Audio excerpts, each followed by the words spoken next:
Милена, за 50 хиляди евро може ли да се купи нещо в Барселона?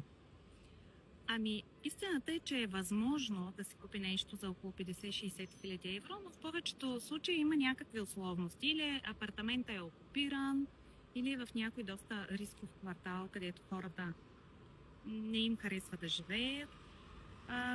Но има такава вероятност. Просто трябва да се прочете много добре обявата и да се видят какви са условностите.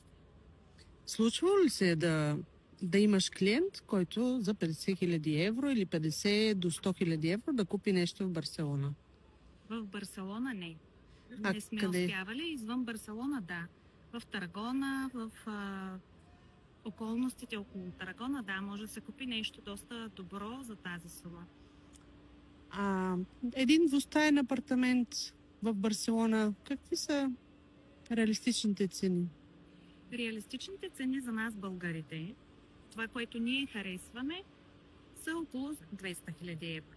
Тази година апартаментите, които са купили клиенти, са долу-горе в този диапазон 200 хиляди евро.